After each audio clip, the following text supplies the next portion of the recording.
الحمد لله رب العالمين سبحان اللہ والعاقبة للمتقين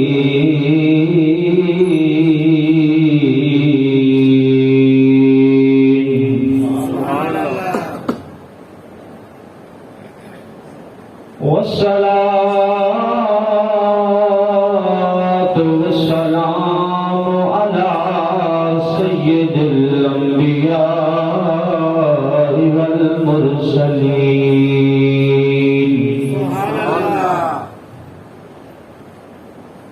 وعلى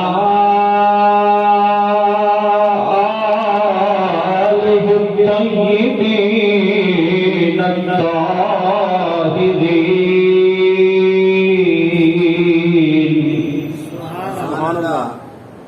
وأصحابه الهادين المهديين وأولياء ملته وعلماء أمته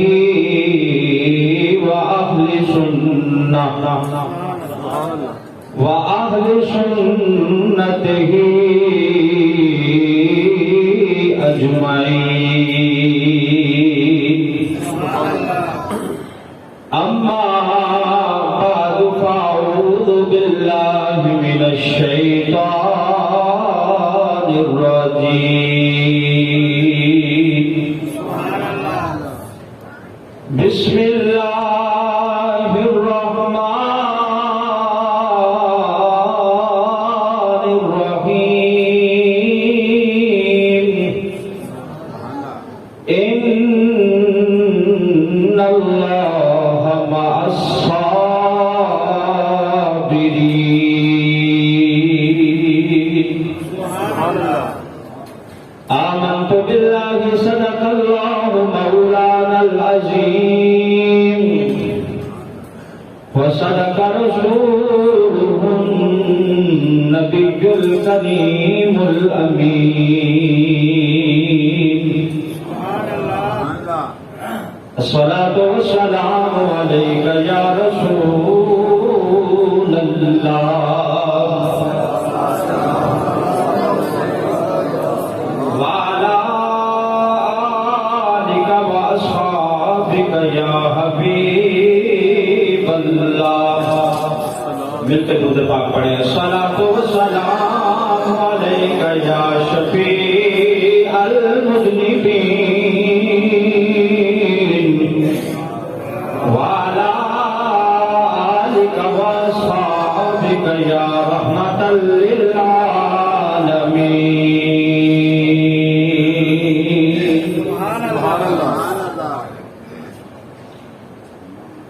باغ جنت کے ہیں بہرے مدح خانے اہل بیت اور تم کو مستانار کا ہے دشمنان اہل بیت.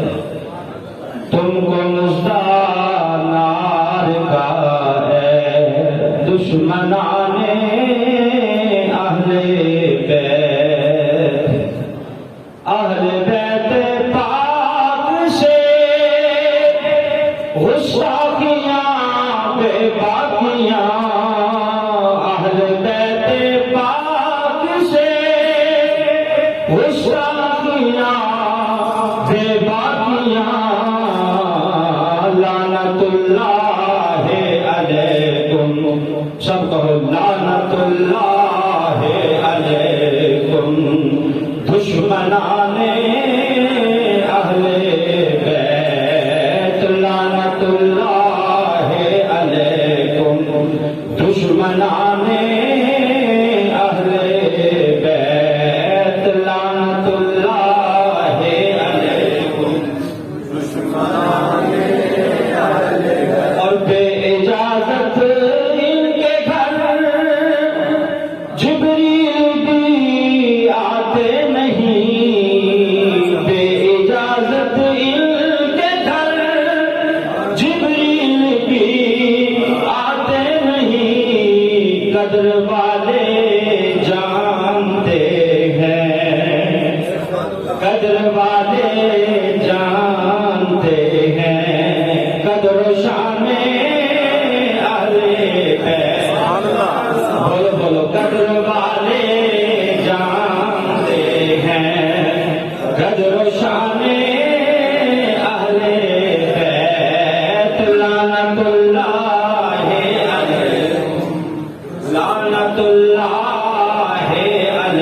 دشمنانے اور اپنا سودا بیچ کر بازار سونا کر گئے، اپنا سودا بیچ کر بازار سونا کر گئے، کون سی بستی بسالی، کون سی بستی بسالی، خاندان اہل بیت لعنت اللہ علیکم، دشمنان اہل بیت لعنت اللہ علیکم،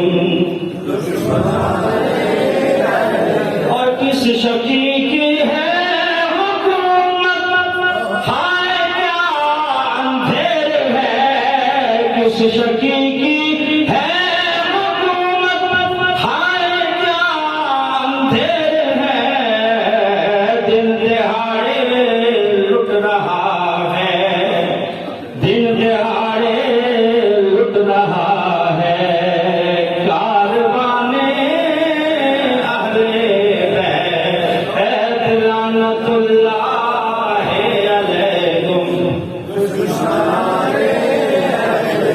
ایک بار سب کہہ دیں لعنت اللہ علیکم، دشمنان اہل بیت لعنت اللہ علیکم، دشمنان اہل بیت، باغ جنت کے ہیں بہرے مدح خانے اہل بیت، تم کو مژدہ نار کا ہے، دشمنان اہل بیت۔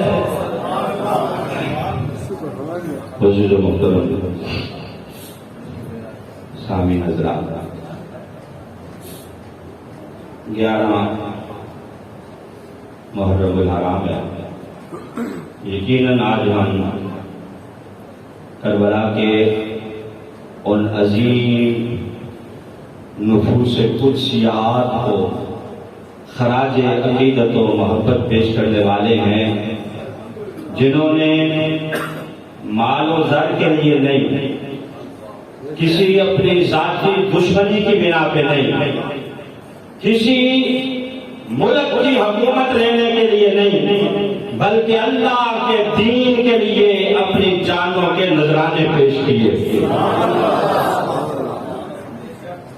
یاد رکھیں کہ کربلا کا واقعہ یہ حق و باطل کی جنگ ہے، یہ اقتدار کی جنگ نہیں ہے۔ بعض لوگ اسے اقتدار کی جنگ کہتے ہیں کہ اقتدار کے لیے جنگ ہوئی، یہ اقتدار کے حصول کے لیے جنگ نہیں تھی، بلکہ یہ قدروں کی جنگ تھی۔ اقتدار کی جنگ نہیں تھی، قدروں کی جنگ تھی۔ یہ شخصیات کا جھگڑا نہیں تھا، بلکہ نظریات کی لڑائی تھی۔ سب کو سبحان اللہ، یہ نظریات کی جنگ تھی، یہ حق و باطل کا مارکا تھا۔ سچ کہا محمد جوہر نے کہ قتل حسین اصل میں مرگ یزید ہے، اسلام زندہ ہوتا ہے ہر کربلا کے بعد۔ قتل حسین اصل میں مرگ یزید ہے، اسلام زندہ ہوتا ہے ہر کربلا کے بعد۔ کہاں وہ یزید قتل کا کیڑا، کہاں امام علی مقام؟ لوگ اس کے ساتھ یا اسے امام علی مقام کے ساتھ ملاتے ہیں، کہاں وہ پشتیوں میں گرا ہوا قتل کا کیڑا، اور کہاں آب تطہیر سے نہایا ہوا امام علی مقام۔ رب کعبہ کی قسم ہے، امام شہزادہ ہے، اور یزید اپنے ماں باپ کی ناپاک اولاد ہے، وہ قتل کا کیڑا ہے۔ امام آج بھی زندہ ہے، آئندہ ہے، قیامت تک امام علی مقام کو سلام پیش کیے جائیں گے۔ کہاں وہ اپنے ماں باپ کی ناہنجار اولاد ہیں، وہ ظلم اور جبر کی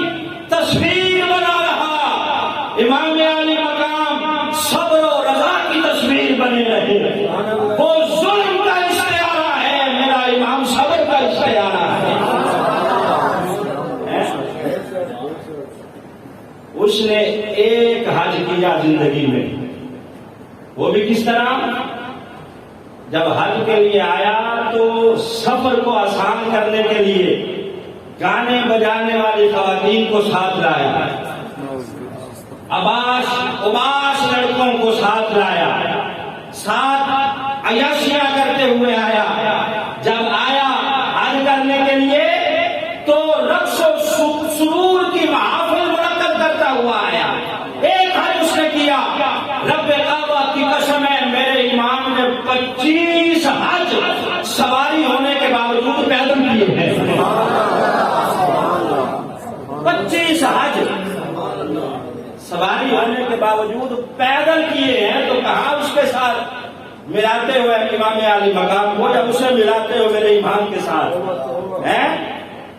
وہ جب حج کرنے کے بعد مدینہ طیبہ آیا تو یہاں اس نے شراب کی محفل منعقد کی. میرے امام کا جب پاس سے گزر ہوا تو اس کی بدبو کو محسوس کرتے ہوئے پوچھا کہ اے ابن مرجانہ یہ کیا ہے؟ اس نے کہا یہ وہ مشروب ہے جو شام میں بنتا ہے، لیجئے آپ بھی نوش فرمائیے. امام نے فرمایا میں اس کی طرف تھوکتا بھی نہیں ہے. وہ اوباشوں میں پروان چڑھنے والا، وہ عیاشیاں کرنے والا، وہ زنا کاریاں کرنے والا، شراب پینے والا، اور میرے امام کی پرورش اس طرح ہوئی ہے کہ ان کے گھر کا دروازہ بھی مسجد نبوی میں کھلتا تھا. کہاں وہ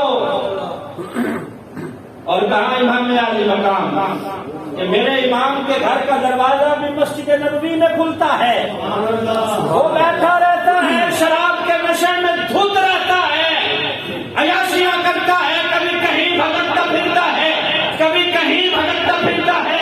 رب کعبہ کی قسم ہے، میرے امام کو جب بھی دیکھا گیا مسجد نبوی میں نبی پاک صلی اللہ علیہ وسلم کے منبر کے ساتھ سرکار دو عالم کے قدموں میں دیکھا گیا.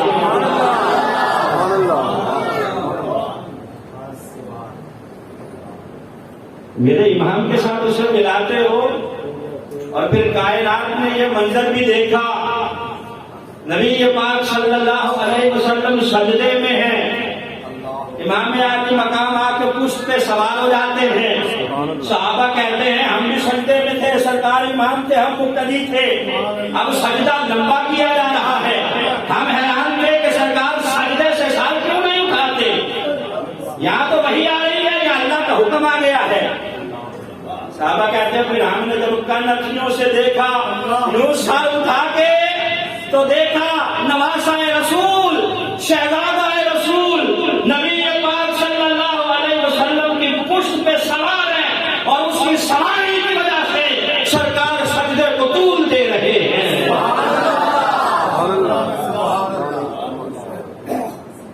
ان کے سوار ہونے کی وجہ سے نبی پاک سجدے کو لمبا فرما رہے ہیں. اور پھر زمانے میں یہ منظر بھی دیکھا. صحابہ کہتے ہیں ہم مسجد میں بیٹھے ہیں، نبی پاک خطبہ ارشاد فرما رہے ہیں، منبر پہ جلوہ افروز ہے میرے آقا، خطبہ دے رہے ہیں، مسجد نبوی ہے، صحابہ سے بھری ہوئی ہے. کہتے ہیں وہاں سے 2 ننھے شہزادے نمودار ہوتے ہیں. مسجد کے دروازے سے چھوٹے تھے، لمبے کرتے پہنے ہوئے تھے. وہ کبھی گرتے ہیں کبھی اٹھتے ہیں، لڑکھڑاتے ہوئے نبی پاک کی طرف بڑھ رہے تھے. میرے آقا نے جب دونوں حسن اور حسین شہزادوں کو آتے ہوئے دیکھا، سرکار نے خطبہ وہی چھوڑا، منبر سے نیچے اترے اور جا کے دونوں شہزادوں کو اٹھا لیا.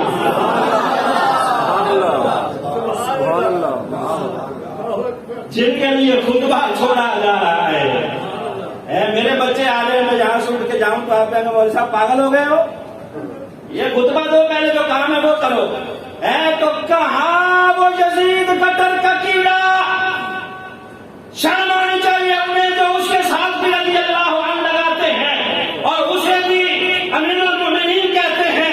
رب کعبہ کی قسم ہے وہ زمین کی بستیوں میں گرا ہوا ہے. میرے امام کی عزتیں سریا کی بلندیوں کو چھو رہی ہیں. کائنات میں یہ منظر بھی دیکھا.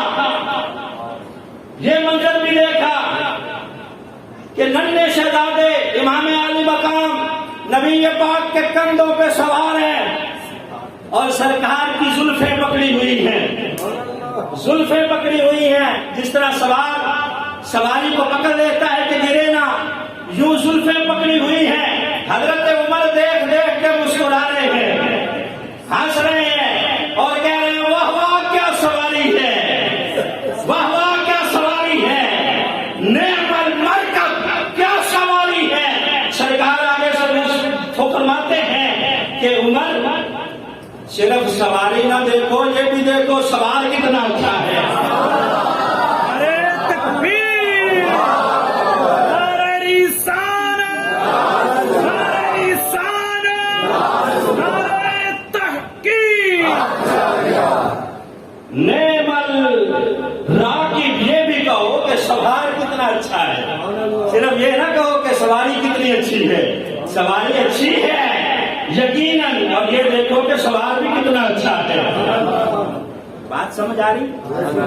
اسپیکر کی آواز بھی ٹھیک ہے، زیادہ گونج تو نہیں پڑ رہی، تو پھر سبحان اللہ کہنے میں کیا مسئلہ ہے؟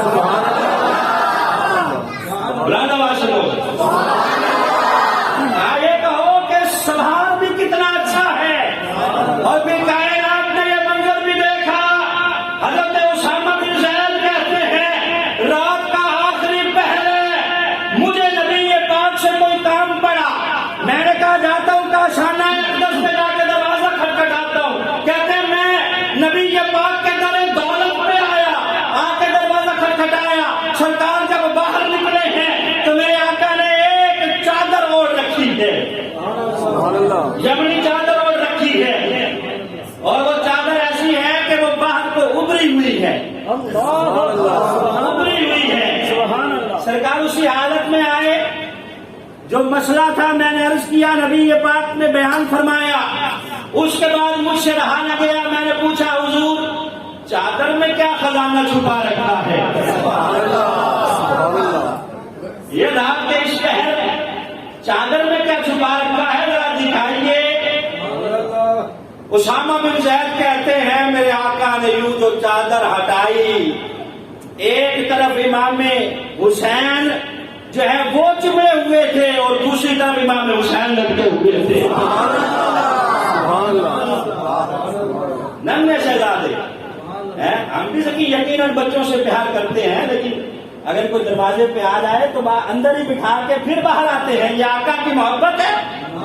ساتھ ہی دونوں کو اٹھایا ہوا ہے، چادر یوں اوڑھ رکھی ہے۔ حضرت اسامہ کہتے ہیں میں نے پوچھ ہی لیا حضور کیا چھپایا ہوا ہے؟ ہٹا کے کہا یہ دونوں میرے بچے ہیں، میری بیٹی کے بیٹے ہیں، میرے بیٹے ہیں۔ اللہم انی احبہما فاحبہما واحب من یحبہما، یا اللہ میں ان دونوں سے پیار کرتا ہوں، تو بھی ان سے پیار کیا کر۔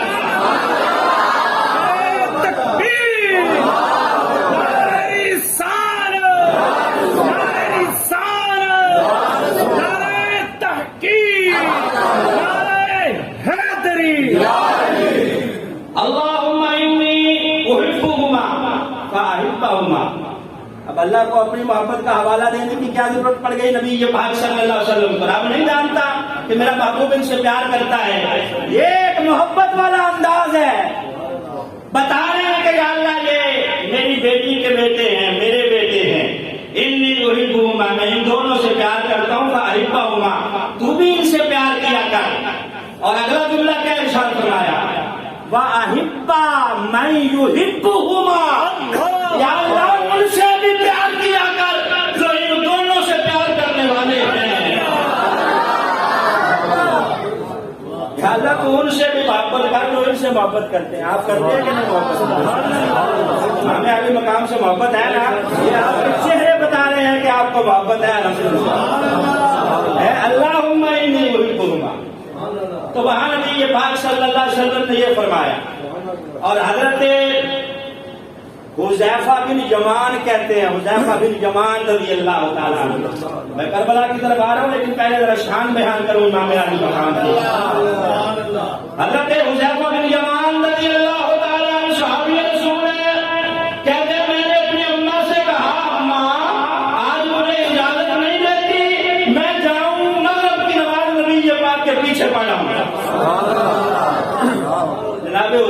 کہتے ہیں میری اماں مجھے جانے نہیں دیتی تھی، بیمار تھی، کہتی تھی بیٹا تو میری خدمت کیا کر، تجھے اللہ حج کا ثواب عطا فرمائے. اور یقیناً والدین کی خدمت پہ اللہ حج اکبر کا ثواب عطا فرماتا ہے، حج مقبول کا ثواب عطا فرماتا ہے.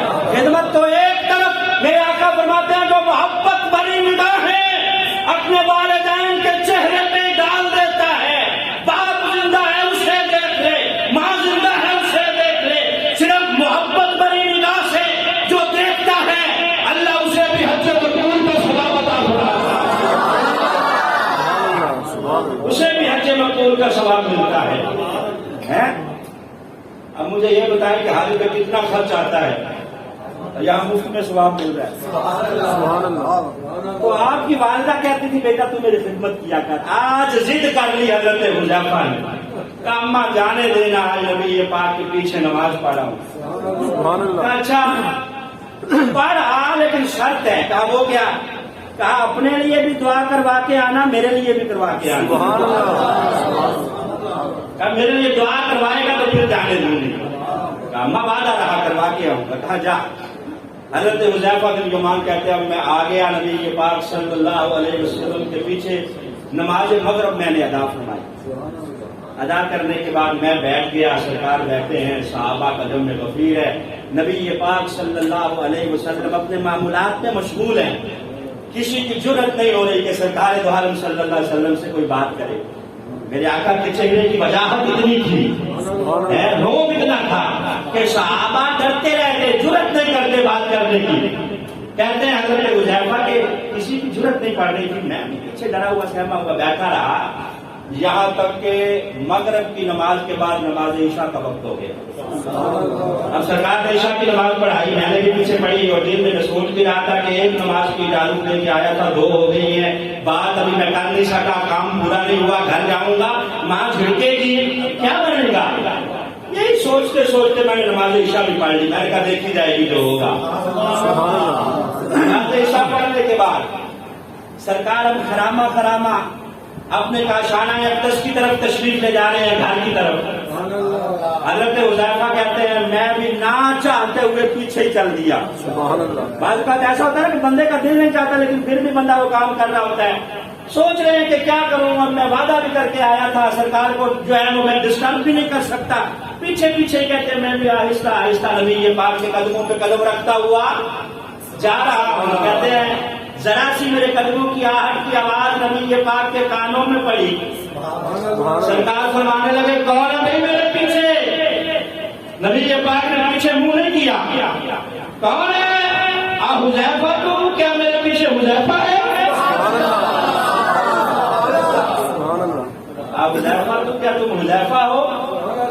کہتے ہیں میں دوڑ کے آگے ہوا حضور میں ہی ہوں. کہا حذیفہ کیسے آنا ہوا؟ جا اللہ تجھ پہ بھی رحم کرے، تیری اماں پہ بھی رحم کرے.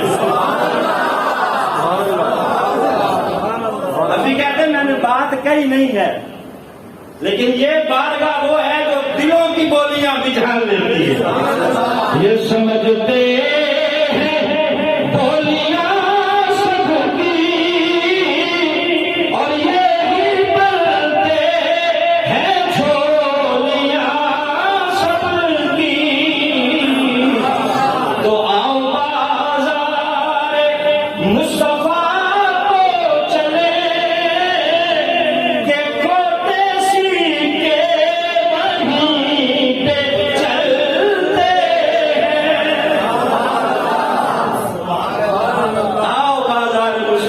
چلے، یہ کھوٹے سکے وہیں پہ چلتے ہیں.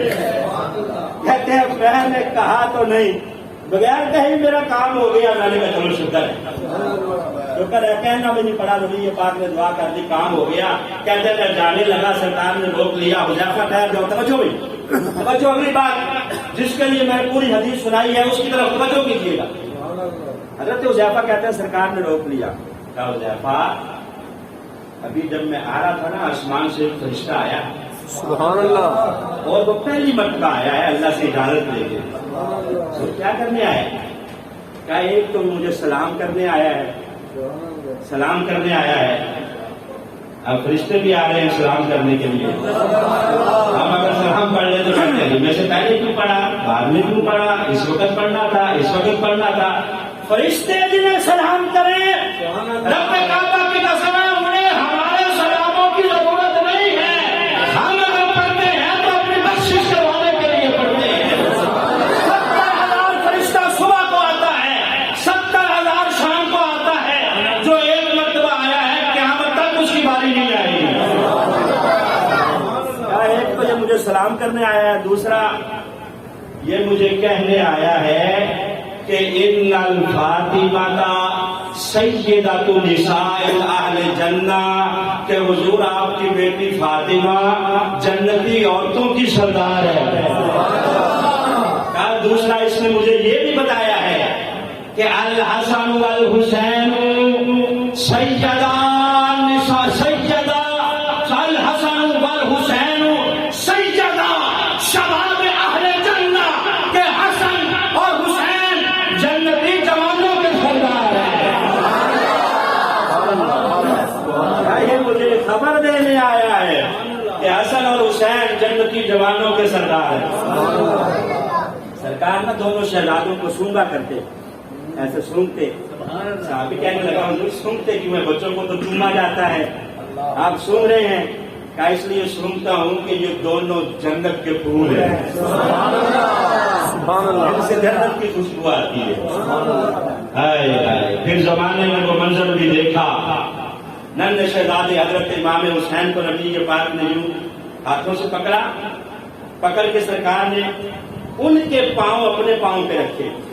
بچے کو یوں پکڑ کے ہم بچے کے پاؤں اپنے پاؤں پہ رکھ لیتے ہیں. پھر سرکار نے تھوڑا سا اوپر کیا, امام عالی مقام کے پاؤں نبی کے پاک کی پنڈلیوں پہ آئے. پھر چلتے چلتے سرکار دو عالم صلی اللہ علیہ وسلم کے گھٹنوں پہ آئے. پھر چلتے چلتے میرے آقا کی رانوں پر ان کے قدم پہنچے. جب منہ کے قریب ہوا, سرکار دو عالم نے اپنی زبان نکال کے شہزادے کے منہ میں ڈالی اور انہوں نے ایسے چوسنا شروع کیا جس طرح کھجور چوسی جاتی ہے.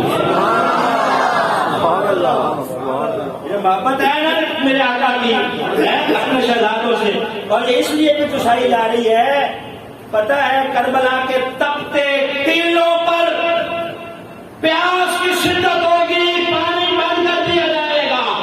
اپنی زبان جو آب کوثر سے دھلی ہوئی ہے اس سے بھی زیادہ پاکیزہ ہے, چسوا کر ننھے شہزادے کی پیاس کو ختم کیا جا رہا ہے تاکہ وہاں گھبراہٹ نہ ہو, وہاں گھبراہٹ نہ ہو. مقام یہ ہے, اور پھر جتنا بڑا مقام ہوتا ہے اتنا ہی بڑا امتحان بھی ہوتا ہے. یاری تیری سونا تے ازمائشاں تیریاں آگ, یاری تیری سونا تے ازمائشاں تیریاں اگ.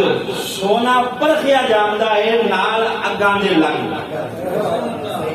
سونا آپ کے ساتھ ہی لگا کر اس کو دیکھا جاتا ہے, جو بھی دیکھتا ہے کہ اصلی ہے کہ نقلی ہے.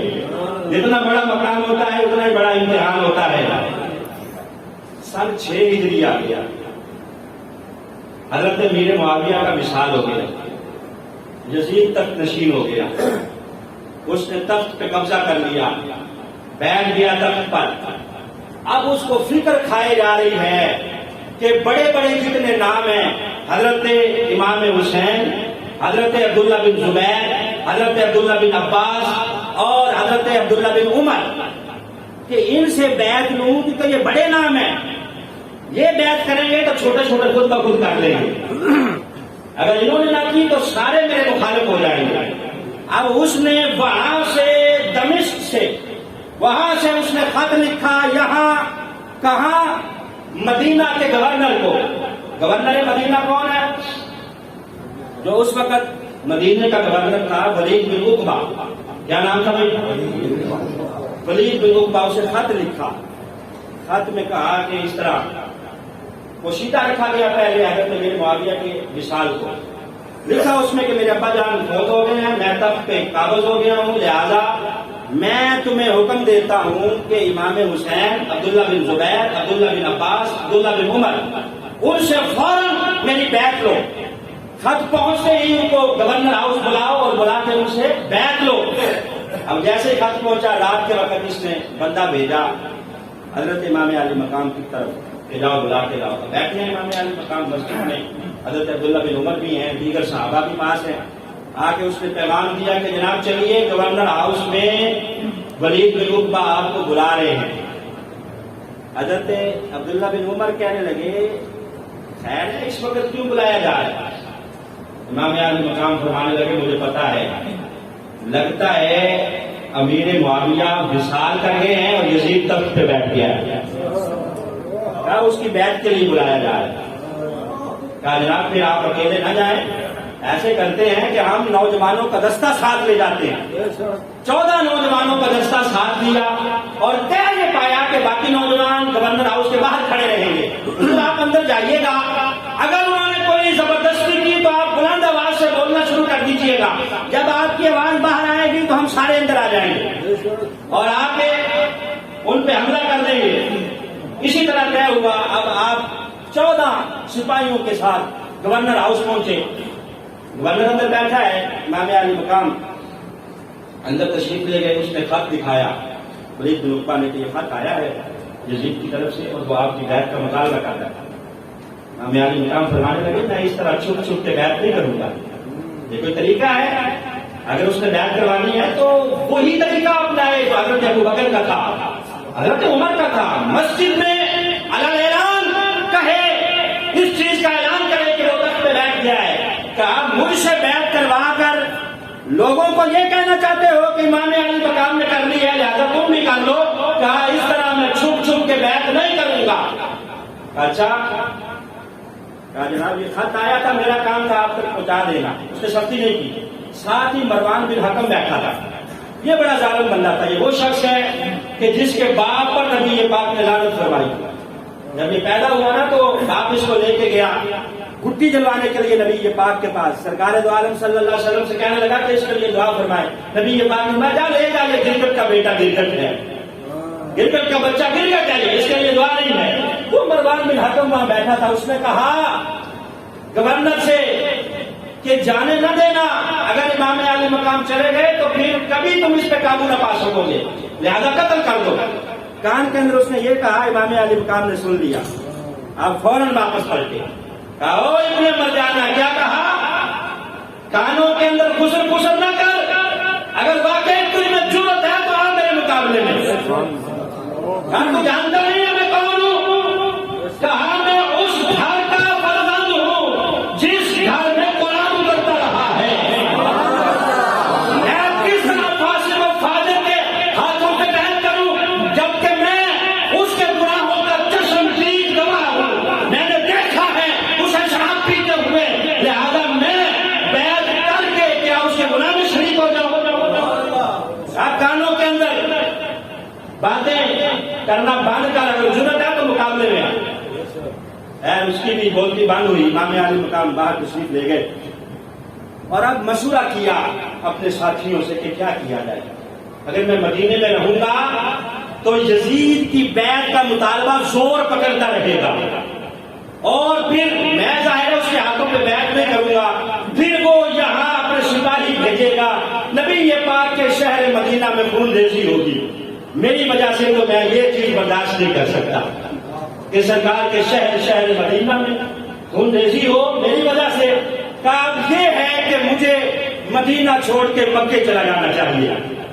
مشاورت ہو گئی اہل بیت اطہار سے، گھر والوں سے، سارے دوستوں سے، مشورہ یہی طے پایا کہ ٹھیک ہے جی آپ یہاں سے ہجرت فرمائیں اور آپ تشریف لے جائیں مکہ شریف۔ محمد بن حنفیہ اہل بیت اطہار میں سے صرف ایک فرد باقی مدینہ میں بچے، باقی سب نے سامان باندھ دیا اور رات کے وقت وہاں سے ہجرت کی۔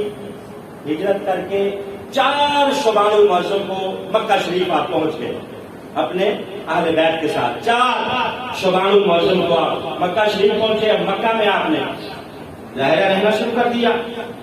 مکہ میں آپ نے رہنا جو شروع کیا تو اب کوفہ سے خطوط آنا شروع ہو گئے۔ کوفہ والوں کو پتا چل گیا تھا کہ آپ مدینہ سے مکہ آ گئے ہیں تو انہوں نے خط لکھنا شروع کر دیے کہ جناب آپ یہاں تشریف لے آئے کوفہ میں، ہم آپ کی بیعت کرنا چاہتے ہیں، یزید تخت پہ بیٹھ گیا ہے، ہمارے لیے امام کوئی نہیں ہے، آپ آئے، ہم آپ کو اپنا امام بنائیں گے، آپ کے ہاتھوں پہ بیعت کریں گے، آپ کوفہ تشریف لائیں، ہم آپ کی بڑی عزت کریں گے، بڑی تکریم کریں گے۔ اب جب خطوط کا سلسلہ بڑھتا گیا، ہزاروں خطوط آئے کوفہ سے، مفسرین نے لکھا ہے، مورخین نے، کہ بورے بھر گئے ان خطوط کے، بورے جو بھر گئے۔ تو اب امام علی مقام نے یہاں مکہ سے کوفہ جانے کا ارادہ کیا۔ انہوں نے سمجھایا آپ کو کہ جناب آپ نہ جائیں، کوفہ کے لوگ ٹھیک نہیں ہیں، الکوفی لا یوفی، وہ وفادار نہیں ہیں، کیونکہ انہوں نے آپ کے بابا علی کو بھی شہید کیا تھا کوفہ کی مسجد میں، لہذا آپ نہ جائیں، وہ بندے ٹھیک نہیں ہیں۔ امام علی مقام نے جب زور سے لوگوں نے سمجھایا، زیادہ زور پکڑ گیا یہ مطالبہ کہ نہ جائیں، تو آپ نے سوچا کہ اچھا چلو میں پہلے مسلم بن عقیل کو بھیجتا ہوں کہ وہ حالات کا جائزہ لے لیں۔ مسلم بن عقیل کون ہے؟ آپ کے کزن ہیں، حضرت علی، جناب علی کے بھائی عقیل کے بیٹے ہیں جناب مسلم، تو یہ حضرت امام حسین کے کیا لگے، چچا کے بیٹے، کزن۔ کہا میں اس کو بھیجتا ہوں، یہ جا کے حالات کا جائزہ لیں، اگر تو واقعی حالات سازگار ہوئے تو پھر ہم بھی چل پڑیں گے۔ اب حضرت مسلم بن عقیل اپنے دونوں ننھے شہزادوں کے ساتھ وہاں کوفہ پہنچے، تفصیل ہے اس کے اندر لیکن میں مختصر عرض کروں۔ یہ جو وہاں پہنچے، انہوں نے وہاں جو کوفے کا گورنر تھا نعمان بن بشیر، اس کے پاس جا کے پڑاؤ کیا۔ نعمان بن بشیر بھی محب اہل بیت تھا، اس نے بھی آپ کو بڑے والہانہ انداز میں ویلکم کیا اور وہاں آپ نے رہنا شروع کیا۔ ایک ہفتے کے اندر 12,000 کوفیوں نے آپ کے ہاتھوں پہ بیعت کر لی، حضرت مسلم بن عقیل کے ہاتھوں میں، یہاں تک کہ 40,000 لوگ امام مسلم بن عقیل کے ہاتھوں پہ بیعت کر چکے۔ اب جب بیعت کرنے والوں کی تعداد بڑھتی جا رہی ہے تو کسی شرارتی نے یہاں سے خط لکھ دیا یزید کو خط لکھا کہ یزید تم ہاتھ پہ ہاتھ دھرے بیٹھے رہو، اور یہاں نعمان بن بشیر بھی کچھ نہیں کر رہا، تمہارے خلاف بیعت ہو رہی ہے، مسلم بن عقیل بیعت لے رہے ہیں، تمہاری بیعت کمزور ہو رہی ہے، نعمان بن بشیر کی پوزیشن کمزور ہو رہی ہے اور مسلم بن عقیل کی پوزیشن مضبوط ہو رہی ہے۔ ایک وقت آئے گا کہ وہ گورنر ہاؤس میں بیٹھیں گے اور نعمان بن بشیر کو وہاں سے نکال دیا جائے گا۔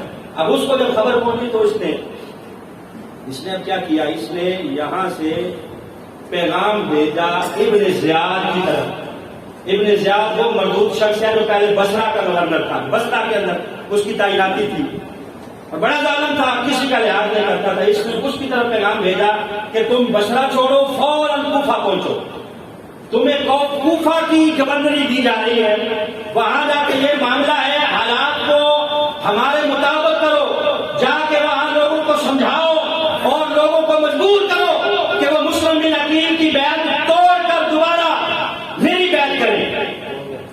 اب یہاں جب 40,000 لوگوں نے بیعت کر لی تھی مسلم بن عقیل کے ہاتھوں پر، تو انہوں نے امام علی مقام کو خط لکھ دیا کہ جناب آ جائیں، حالات بڑے سازگار ہیں، واقعہ یہ لوگ آپ سے محبت کرتے ہیں اور بلانا چاہتے ہیں۔ خط لکھ دیا تھا پہلے جب 40,000 لوگ بیعت کر چکے تھے۔ ادھر ابن زیاد رات کی تاریکی میں نقاب اوڑھ کر چھپتا چھپاتا کوفے میں گورنر ہاؤس پہنچتا ہے، رات کے وقت آگے نعمان بن بشیر کو معزول کرتا ہے، وہ حکم نامہ دیتا ہے جو یزید کی طرف سے لایا تھا کہ تمہیں معزول کیا جاتا ہے، اور رات ہی رات میں علاقے کے چودھریوں کو گورنر ہاؤس بلا کر دھمکاتا ہے کہ یہ بات ہے، فوراً مسلم بن عقیل کی بیعت توڑ دو ورنہ تمہارے اوپر یہ ظلم کیا جا سکتا ہے اور یہ معاملات تمہارے ساتھ ہو سکتے ہیں۔ خدا کی قسم ایک رات کے اندر وہ کوفی اتنے بے وفا نکلے کہ 40,000 جنہوں نے بیعت کی تھی، صبح جب ہوئی فجر کی نماز مسلم بن عقیل نے پڑھائی، جب ظہر کی نماز پڑھانے لگے تو صرف 7,000 لوگ پیچھے کھڑے تھے نماز پڑھنے کے لیے، باقی سارے بیعت توڑ چکے تھے، 7,000 صرف لوگ کھڑے تھے۔ ان 7,000 میں سے بھی جب نماز کی نیت باندھی گئی تو کچھ ویسے ہی ہاتھ چھوڑ کے کھڑے تھے کہ کہیں ابن زیاد کے سپاہی دیکھ نہ لیں، اگر دیکھیں گے تو ہم کہیں گے ہم تو ویسے ہی کھڑے ہیں، ہم کون سے پیچھے نماز پڑھ رہے ہیں۔ 7,000 صرف رہ گئے۔ جب امام علی مقام نے سلام پھیرا تو وہ 7,000 بھی پیچھے سے بھاگ چکے تھے۔ امام علی مقام امام مسلم بن عقیل جب انہوں نے سلام پھیرا تو وہ بھی پیچھے سے بھاگ چکے تھے، اب پوزیشن ظاہر کمزور ہو چکی تھی۔ حضرت مسلم بن عقیل کو پکڑا گیا، پکڑ کے ایک بڑے مینارے سے نیچے گرا کر شہید کر دیا گیا۔ شہید کر کے آپ کی لاش کو چوک میں لٹکا دیا گیا، چوک میں لٹکا دیا گیا کہ یہ معاملہ ہے، جو یزید کی مخالفت کرے گا اس کے ساتھ یہی کیا جائے گا۔ ادھر امام علی مقام پر خط پہنچ چکا تھا مکے میں، آپ نے مکہ سے کوفہ کی طرف سفر شروع کیا۔ کوفہ کی طرف سفر جو شروع کیا، راستے میں کئی مقامات آئے، مقامات پر لوگوں نے سمجھایا کہ جناب وہاں تو اب یہ معاملہ ہو چکا ہے، حالات خراب ہو چکے ہیں، مسلم بن عقیل کو شہید کر دیا گیا، لہٰذا آپ جلدی سے واپس پلٹے نہ جائیں۔ آپ نے ایک تاریخی جملہ کہا مجھے بھی پتا ہے کہ میرے ساتھ کیا ہونے والا ہے، مجھے پتا ہے کہ مجھے شہید کر دیا جائے گا، اور یہ بھی پتا ہے کہ کہاں شہید کر دیا جائے گا۔ کیوں پتا تھا کہ نبی پاک نے خبر پہلے دی تھی کہ میرے اس نواسے کو کربلا کی تپتی ریت میں شہید کیا جائے گا۔ کہاں انجام سے نہ واقف ہوں، لیکن جا اس لیے رہا ہوں کہ قیامت تک ظلم کے مقابلے میں ڈٹنے کے لیے میری ذات جو ہے وہ لوگوں کے لیے مثال بن جائے، میری ذات نمونہ بن جائے۔ قیامت تک لوگ مثالیں دیں کہ ظلم کے مقابلے میں اگر کوئی ڈٹا تھا تو امام علی مقام تھے۔ میں یہاں سے پلٹوں گا نہیں، مجھے پتا ہے حالات کیا ہیں، یہ بھی پتا ہے کہ میرے ساتھ میرے خاندان کے لوگ ہیں، لیکن میں جاؤں گا تاکہ مثال قائم ہو جائے، پتا چل جائے کہ یہ حق اور باطل کی لڑائی تھی۔ امام علی مقام حق والے تھے اور یزید باطل والا تھا، میری ذات مثال بن جائے قیامت تک کے لیے۔ راستے میں غر بھی آ گیا اپنے سپاہیوں کے ساتھ، اس نے بھی روکا کہ جناب یہ آرڈر ہے، آپ کو آگے جانے کی اجازت نہیں ہے۔ کہا کیوں اجازت نہیں ہے؟ زمین ساری اللہ کی ہے، تم کون ہوتے ہو روکنے والے؟ ایک مقام پر پڑاؤ کیا، ظہر کی نماز کے وقت حضرت علی اکبر نے اذان پڑھی، نبی پاک صلی اللہ علیہ وسلم کے نماز مصلی امامت پہ آئے، نماز پڑھانے لگے تو وہ غر جو اپنے سپاہیوں کے ساتھ روکنے کے لیے آیا تھا، خدا کی قسم ہے اس نے بھی نماز پڑھی ہے تو امام کے پیچھے پڑھی، 3 نمازیں اس نے امام علی مقام کے پیچھے پڑھی۔ آپ نے پوچھا کہ نماز تو میرے پیچھے پڑھ رہے ہو، مجھے روک رہے ہو؟ کہا جناب مجبوری ہے، تنخواہ میں یزید کی لیتا ہوں۔ یہاں بھی لوگوں کو بڑی مجبوریاں ہوتی ہیں نا کہ تنخواہ بھی ہم وہاں سے لیتے ہیں، نوکری ہم گورنمنٹ کی کرتے ہیں، اس لیے مولوی صاحب آپ کو ہاتھ کڑی لگانی پڑے گی، کیونکہ تنخواہ ہمیں گورنمنٹ دیتی ہے، ہماری گورنمنٹ نوکری کو خطرہ ہے، لہذا آپ کو جیل جانا پڑے گا ہمارے ساتھ۔ تو کیا کہا اس نے کہ جناب تنخواہ میں یزید کی لیتا ہوں، اس لیے میری مجبوری ہے، نماز میں آپ کے پیچھے ہی پڑھوں گا۔ کیا پتا چلا کہ وہ بھی جانتا تھا امام علی مقام حق پر ہے۔ خیر بعد میں جب کربلا تک چلا گیا امام علی مقام کا قافلہ، کربلا میں آپ نے پڑاؤ کیا، 7 محرم الحرام کو پانی بند کر دیا گیا۔ مختصراً صرف اسی نشست میں اس کو ختم کروں گا، امام علی مقام جو ہے ان کا پانی 7 محرم الحرام کو بند کر دیا گیا۔ ان کو پیغام پہنچا کہ آپ پانی بند کرو، اس نے کہا جناب میری یہ ضرورت نہیں ہے کہ میں ان شہزادوں کا پانی بند کروں، ٹھیک ہے میں نے روکا ضرور ہے ان کو، لیکن پانی میں بند نہیں کر سکتا۔ تو اس نے پھر دوسرا جو ہے وہ لشکر بھیجا وہاں سے، کسی اور کی سرکردگی میں اس نے آ کے جو ہے ابن زیاد اور دیگر لوگوں نے آ کے امام علی مقام کا گھیراؤ کیا، پانی بند کیا گیا۔ اب 9 محرم الحرام کی رات آئی، کہا گیا کہ امام 2 ہی باتیں ہیں، یا بیعت کر لو یا لڑنے کے لیے تیار ہو جاؤ۔ امام علی مقام نے فرمایا ایک رات کی مہلت دو، میں ذرا عبادت کر لوں، صبح دیکھ لیں گے کیا کرنا ہے۔ یہ رات ٹھہر جاؤ، صبح دیکھیں گے کیا کرنا ہے۔ امام علی مقام نے ساری رات التجائیں کی، دعائیں کی، اللہ رب العزت کی بارگاہ میں عبادت کی، نبی کے پاک کی اس سنت کو زندہ کیا جو سرکار نے بدر کے میدان میں کیا تھا۔ سارے صحابہ میدان میں ہیں، میرے آقا اپنے خیمے میں ہیں، اور اللہ رب العزت کی بارگاہ میں باغ التجا ہے کہ یا اللہ کے چند صحابہ میرے ساتھ ہیں، اگر یہ بھی شہید ہو گئے تو تیرا نام لینے والا کوئی نہیں ہوگا۔ حضرت امام علی مقام نے بھی مناجات اللہ کی بارگاہ میں پیش ہوئی۔ صبح 10 محرم الحرام پر سورج چمکا، پوری آفتاب کے ساتھ سورج اپنی گرمی برسا رہا ہے۔ ادھر یزید لشکر سے اعلان ہو رہا ہے کہ ہر من مبازرین آ جاؤ لڑائی کے لیے آ جاؤ، ہمارے سپاہی تیار ہیں۔ خدا کی قسم ہے جس نے سب سے پہلے میرے امام کا رستہ روکا تھا جناب حر سب سے پہلے میرے امام کے اوپر گردن کٹوانے والا بھی وہی ہے۔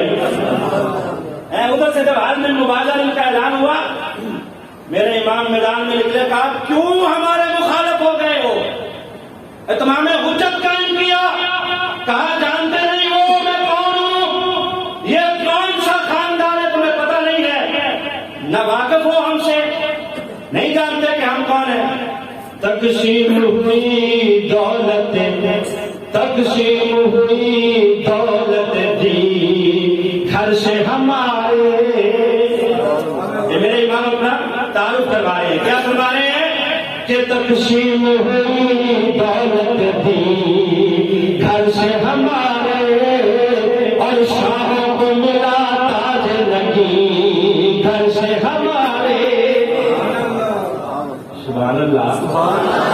شاہوں کو ملا تاج لگی گھر سے ہمارے، اور ڈرتا رہا جبریل امین گھر سے ہمارے، ہے چند قدم خلد بری گھر سے ہمارے، ہے چند قدم خلد بری گھر سے ہمارے، محمد کے نواسے ہے وطن دور ہمارا، اور آدم سے جو پہلے تھا وہ تھا نور ہمارا۔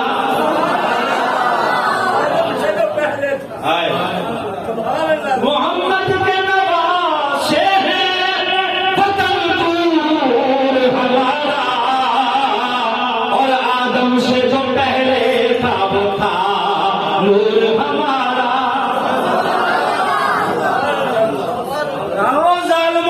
دیکھو تو صحیح مقابلے میں کون ہے، اور کیوں آنکھوں میں پٹیاں باندھ لی ہیں؟ میں وہی تو ہوں جنہیں میرے نانا کندھوں پہ سوار کرتے تھے، جن کے لیے سجدے طویل ہوتے تھے۔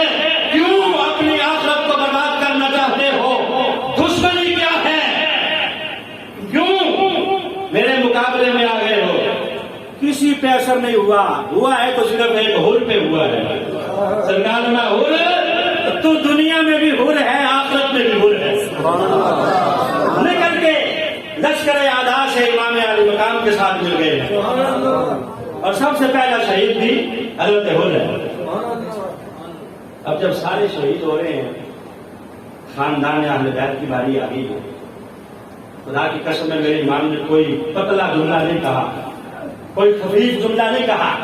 تو کہتے ہیں کہ ہائے ہائے یہ وہ ہے، بیبیوں کے بھی حوصلے بلند ہیں، میرے امام کا حوصلہ بھی بلند ہے۔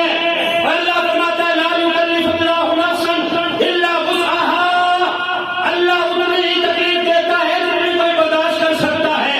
اگر تکلیفیں دی ہیں امام کو تو میرے امام کو جگر بھی اللہ نے اتنا ہی بڑھا دیا ہے۔ پتہ نہیں کہاں سے آ گئے ہیں یہ بازاری قسم کے لوگ جو ممبروں پہ چڑھ کے وہاں کربلا کے میدان کی مظلومیت بیان کرنا شروع کر دیتے ہیں، اور ہائے ہائے لوگوں کو بلانے کے لیے نہ جانے قصے اور کہانیاں کہاں سے گھر لاتے ہیں۔ حضرت فرماتے ہیں کہ رونے رلانے کے لیے اور اہل بیت کو مظلوم ثابت کرنے کے لیے واقعہ کربلا بیان کرنا حرام ہے۔ میں نے جب بھی بیان کیا ہے امام کی جرأت کو بیان کیا ہے، بہادری کو بیان کیا ہے، ذرا برابر بھی آپ کے پاؤں میں لرزش نہیں آئی، ان کے آگے آپ نے منت نہیں کی۔ یہ لوگ اس طرح بیان کرتے ہیں جیسے امام کو پکڑا ہوا ہے اور آپ منتیں کر رہے ہیں کہ ہمیں چھوڑو، ہم یہاں سے نکلنا چاہتے ہیں۔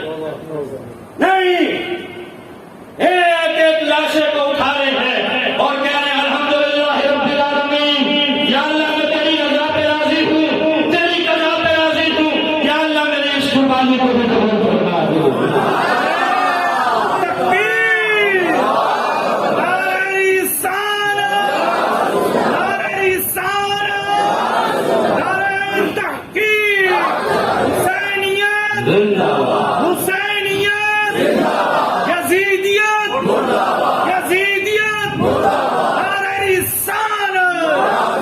جو جوان بیٹے کی میت پر نہ رویا وہ حسین، جس نے اپنے خون سے دنیا کو دھویا وہ حسین،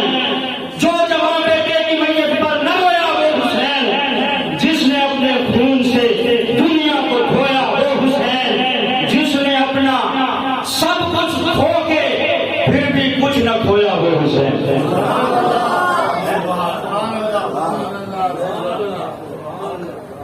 جب بیٹے کی نیت علی اکبر کی اٹھائی ہے تو تب بھی کسی بوڑھے باپ کو 56 سال عمر ہو, جوان بچے کی لاش اٹھانا پڑ جائے تو خدا کی قسم ہے اس باپ کے ہاتھ کانپ رہے ہوتے ہیں. اس سے کوئی پوچھے کہ کس طرح جوان بیٹے کی لاش اٹھائی جاتی ہے کسی کا حوصلہ جگر ہے کسی کا؟ یہ میرے ایمان کا خدا کی قسم ہے حوصلہ ہے. آگے بیویوں کو بھی کہہ رہے ہیں کہ بیویوں خبردار رونا نہیں ہے. اہل بیت اطہار میں گھر والے ہو صبر کر کے دکھانا ہے. ان اللہ مع الصابرین, بے شک اللہ صبر کرنے والوں کے ساتھ ہے. حضرت قاسم کی نشانت ہے, امام حسن کی نشانی جناب قاسم. آگے کہ حضور مجھے اجازت دیں میں شہید ہو جاؤں, پہلے آپ نہ جائیں. بیٹا آپ نشانی ہو میرے بھائی حسن کی, آپ نہ جائیں. پاپا جان یہ تعویذ میرے بابا نے گلے میں پہنایا تھا اور کہا تھا کہ بیٹا جب مشکل آ جائے تو اس تعویذ کو کھولنا اور دیکھنا کہ اس میں کیا لکھا ہے. آج میں نے کھولا ہے, اس پہ لکھا ہوا ہے کہ بیٹا جب میرے بھائی حسین پہ مشکل آ جائے تو تم پہلے آگے نظر آنا.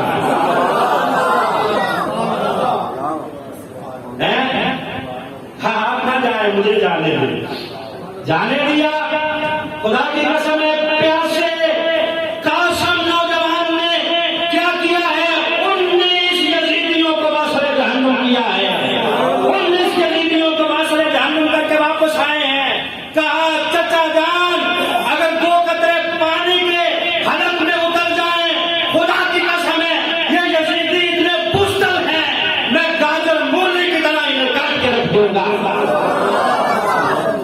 حضرت امام حسن کے صرف ایک بیٹے جناب قاسم شہید نہیں ہوئے, یہاں آپ کے 4 بچے شہید ہوئے ہیں. حضرت امام حسن کے ایک جناب قاسم ہے, ایک عمر بن حسن ہے, ایک ابو بکر بن حسن ہے اور ایک عثمان بن حسن ہے. حضرت عثمان بن حسن کا نام عبداللہ بن حسن بھی بعد میں لکھا ہے. صرف حضرت قاسم کا نام تم نے یاد رکھا, باقیوں کا نام اس لیے بلا دیا کہ ان کا نام صحابہ کے نام پر تھا. اتنی دشمنی صحابہ سے ان کا نام اس لیے نہیں رہتے کہ صحابہ کے نام پر ان کا نام تھا. 72 تن جو شہید ہوئے ہیں ان کا نام کبھی لکھو اور دیکھو خدا کی قسم ہے صحابہ کے نام پہ نام نظر آئیں گے اور صحابہ کی اولادیں نظر آئیں گی. 21 نفوس قدسیہ اہل بیت کے اطہار کے تھے, باقی سارے کے سارے صحابہ کی اولادیں تھی. کہتے ہیں صحابہ نے کیا کیا ان کی اولادوں نے, باقی ساری صحابہ کی اولادیں تھیں. اتنی دشمنی صحابہ کرام سے. حضرت قاسم رضی اللہ تعالیٰ عنہ شہید ہو گئے, جناب علی اکبر شہید ہو گئے. حضرت زینب نے کہا بھائی جان ان کی دشمنی تو ہمارے ساتھ ہے, یہ علی اصغر نے ان کا کیا بگاڑا ہے, ذرا لے جائے نا شاید ان کو پانی دے دے. میرے امام نے مانگا نہیں ہے. حضرت زینب نے مجبور کیا ہے کہ کل قیامت کے دن کہیں ان کے پاس کوئی حجت باقی نہ رہے. اتمام حجت کے رکھے کہ امام کے پاس کہیں یہ نہ کہیں کہ خیموں میں ہم نے سوچا تھا کہ شاید پانی ہوگا. امام نے مانگا ہی نہیں, مانگتے تو ہم دے دیتے. میرے امام نے اٹھایا ہوا ہے یشکر کو میدان میں, کہا دشمنی میرے ساتھ ہے, اس بچے نے کیا بگاڑا ہے, دیکھو اس کا حلق خشک ہو گیا ہے. آپ بتا رہے ہیں, اعلان کر رہے ہیں, ادھر سے 2 شاخہ تیر آتا ہے, آ کے حضرت علی اصغر کی گردن میں بے بس ہو جاتا ہے. میرے امام نے لاش کو سنبھال کے اب آپ خیموں کی طرف چل رہے ہیں. اب آپ دیکھیں جرأت اور بہادری, کسی کا بچہ خدا نہ خواستہ بیمار ہو جائے, ڈاکٹر جواب دے دے تو خدا کی قسم ہے وہ سان خطا ہو جاتے ہیں, اب بات نہیں منہ سے نکلتی. ڈاکٹر کہہ رہے کہ میرے بس کی بات نہیں ہے, کہیں اور لے جاؤ. ہے تو وہاں کیا حال ہوتا ہے, ٹانگیں کانپ رہی ہوتی ہے کہ یہ بچہ ہے, یہ میری اولاد ہے, میرے جگر کا ٹکڑا ہے, کیا بنے گا. میرے امام نے اٹھایا ہوا ہے, اٹھا کے سینے سے لگایا ہوا ہے.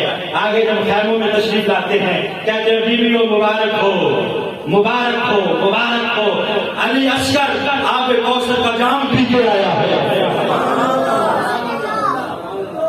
آب کوثر کا جام پی آیا ہے. اب میرے امام نے جب دیکھا کہ سارے شہید ہو گئے ہیں, صندوق کھولا تبرکات والا، اس تبرکات والے صندوق میں سے نبی پاک صلی اللہ علیہ وسلم کا امامہ نکال کر اسے اپنے سر پہ باندھ لیا، اور حضرت علی المرتضیٰ کی تلوار ذوالفقار کو اٹھا کے پکڑ لیا، پکڑ کے آپ نے وہ مجاہدوں والا لباس پہنا، پہن کے کہا بہن جان زینب لو گھر تیرے حوالے اور میں اللہ کے حوالے۔ حسینیت حسینیت یزیدیت یزیدیت۔ اب یہاں تک تو سیدہ زینب استقامت کا پہاڑ بنی ہوئی تھی، لیکن جب بھائی کو دیکھا کہ یہ بھی جا رہے ہیں اور جو گیا ہے واپس نہیں آیا تو آنکھیں چھلک گئی، میرے امام واپس آئے، کہا زینب رونا نہیں ہے، رونا نہیں ہے، میری جو داستان ہے وہ ختم ہونے جا رہی ہے، تمہاری شروع ہونے جا رہی ہے۔ اقبال نے کہا تھا نا کہ کتاب عشق دو باب ہے، یکیرا حسین رقم کرد بدیجرا زینب، کہ کربلا کی جو کتاب ہے اس میں دو باب ہیں، ایک کو امام علی مقام نے 10 محرم کو مکمل کر دیا اور دوسرا سیدہ زینب نے 10 محرم کو شروع کیا۔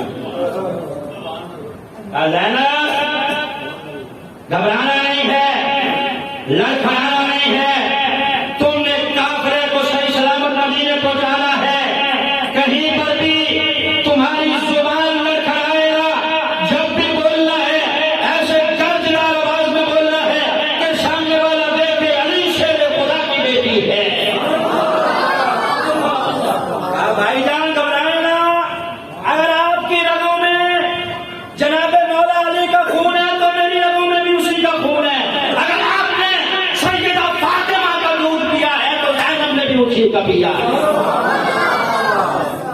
بے فکر ہو کے جائے، یہ جرت و بہادری والی داستان ہے، خدا کی قسم ہے حوصلے بلند ہو جاتے ہیں۔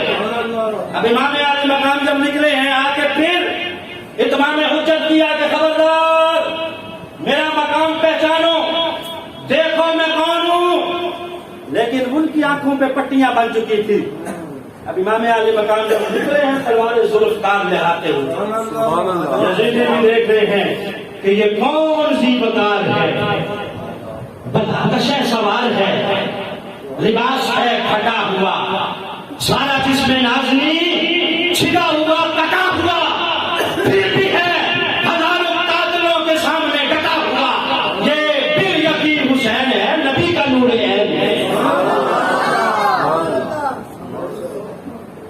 یہ کون سی بکار ہے، بلا کا شاہ سوار ہے، لباس ہے پھٹا ہوا، سارا جسم نازنی چھدا ہوا کٹا ہوا، یہ ہے ہزاروں قاتلوں کے سامنے ڈٹا ہوا، یہ بال یقین حسین ہے، نبی کا نور ہے۔ سب کہو یہ بال یقین حسین ہے، نبی کا نور ہے، بولو یہ بال یقین حسین ہے، یہ بال یقین حسین ہے، یہ بال یقین حسین ہے۔ بولتے کیوں سمجھ نہیں آ رہی؟ اگر سمجھ نہ آئے پھر بھی نہیں بولتے، اگر سمجھ آئے پھر بھی نہیں بولتے۔ بات پولیس نہیں کھڑی کھڑی، میں اس بات کی گارنٹی دیتا ہوں۔ بولو یہ بال یقین حسین ہے، یہ بال یقین حسین ہے، نبی کا نور عین ہے، نبی کا نور عین ہے۔ خدا کی قسم ہے جب انہوں نے دیکھا کہ ایک ایک مقابلے میں آ رہا ہے، گاجر مولی کی طرح کٹ رہا ہے، ضرورت نہیں ہو رہی کسی کی، امام علی مقام نے سارے کٹا دیے، اور وہاں خیموں میں آپ نے کہا کہ آج اگر جناب ابراہیم ہوتے تو میں ان سے کہتا کہ آپ نے تو ایک بیٹا دینا تھا، آنکھوں پہ پٹیاں باندھ لی تھی، میں نے تو پٹیاں نہیں باندھی، آج پٹیاں کھول وکھے سامنے ہتھا دے لال کوہ شام کربل دیا تتیاں ٹبیاں دے اس عشق نو سب ستے شام۔ میں نے تو پٹی بھی نہیں باندھی، میں نے تو پٹی ٹکیاں کھول کے دیکھتی آنکھوں سے بچے کٹتے دیکھتے ہیں، سارے کٹا کے میرے امام کا حوصلہ دیکھے، 72 زخم سینے پہ ہیں، 71 زخم، 71 شہید کروا کے بھی جرأت و بہادری کی تصویر بنے ہوئے ہیں۔ آگے دیکھ کے جو یزیدی ہیں وہ گھبرا رہے ہیں کہ یار یہ کون آ گیا ہے؟ بتایا گیا کہ یہ وہی آ گیا ہے جسے تم مجبور کرنے آئے تھے بیعت کے لیے۔ اچھا ہم سب نے بھاگنا جو شروع کیا تو ادھر سے آواز آئی اکٹھے مل کے حملہ کرتے ہیں۔ اب یہ جو چاند تھا بادلوں میں گرا، ہر طرف سے تیروں کی بارش ہوئی، برسات ہوئی تیروں کی۔ میرے امام سواری کی زین سے پشت زمین پہ آئے اور آتے ہی کہا اللہم ارض بردائک، اللہم ارض بردائک وصبرا بقضائک، سبحان ربی الاعلی، سبحان ربی الاعلی، سبحان ربی الاعلی، کہ یا اللہ میں تیری رضا پہ راضی ہوں، میں تیری قضا پہ راضی ہوں، یا اللہ اگر تیری رضا اسی میں ہے تو حسین کی گردن بھی حاضر ہے، رب کعبہ کی قسم ہے ادھر سے آواز آ رہی ہوگی کہ اس پیاسے پر علی شیر خدا کو ناز ہے، اس کی ضرورت پر محمد مصطفیٰ کو ناز ہے، سجدے تو سب نے کیے، اس کا الگ انداز ہے، اس نے وہ سجدہ کیا جس پر خدا کو ناز ہے۔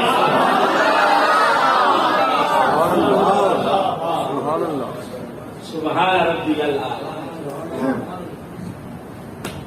کچھ بھی نہیں، ہائے ہائے نہیں، آہو بکا نہیں، سینہ گوبی نہیں، سر سجدے میں ہے اور آواز ہے کہ سبحان ربی اللہ، اللہم ارض بردائک وصبرا علی بلائک، یا اللہ میں بلاؤں پہ صبر کرتا ہوں۔ آواز آئی یا ایتھا النفس المطمئنہ الی ربک راضیۃ مرضیہ فادخلی فی عبادی وادخلی جنتی، اگر تو میری رضا پہ راضی ہے تو مطمئن ہو کے آ، فکر کی ضرورت نہیں ہے، تیرے لیے جنت کے دروازے کھلے ہیں، جہاں سے چاہے داخل ہو جا۔ حسینیت حسینیت یزیدیت یزیدیت۔ پھر امام کا سر جب نیزے کی نوک پہ چڑھا تو یزیدی بھی دیکھ رہے ہیں کہ یہ کون سا سر ہے جو کٹ کے بھی سر بلند ہے۔ سر یزید، سر تخت سر نگو ہی رہا، سر حسین سر نیزہ سر بلند رہا۔ یہ نیزے پہ چڑھ کے بلند ہے اور وہ تخت پہ بیٹھ کے جھکا ہوا ہے، شرمندہ ہے کہ میں کیا کر بیٹھا ہوں۔ سر یزید بر سر تخت سر نگو ہی رہا، سر حسین سر نیزہ سر بلند رہا، اور خدا کی قسم ہے قیامت تک سر بلند رہے گا۔ امام کو سلام پیش کیے جائیں گے۔ یزید کا آج جانتا کوئی نہیں، اس کی کئی اولادیں تھی، کئی بچے تھے، آج ایک بھی باقی نہیں ہے، اولاد باقی نہیں ہے، نسل باقی نہیں ہے۔ میرے امام کا ایک بچہ تھا جس کا نام زین العابدین تھا، پھر بھی خدا کی قسم ہے گھر گھر میں دیکھو کسی بچے کا نام حسن نظر آئے گا، کسی کا حسین نظر آئے گا، اس کا نام لینے والا کوئی نہیں، میرے امام کو بلانے والا کوئی نہیں۔ جو اس کی محبت کا دم بھرتے ہیں ذرا رکھے نا اپنے بچوں کا نام یزید، لوگ لانتے ڈالیں گے، رکھے اپنے بچوں کا نام یزید، اور ہم دعا کرتے ہیں تمہاری محبت ان کے ساتھ ہے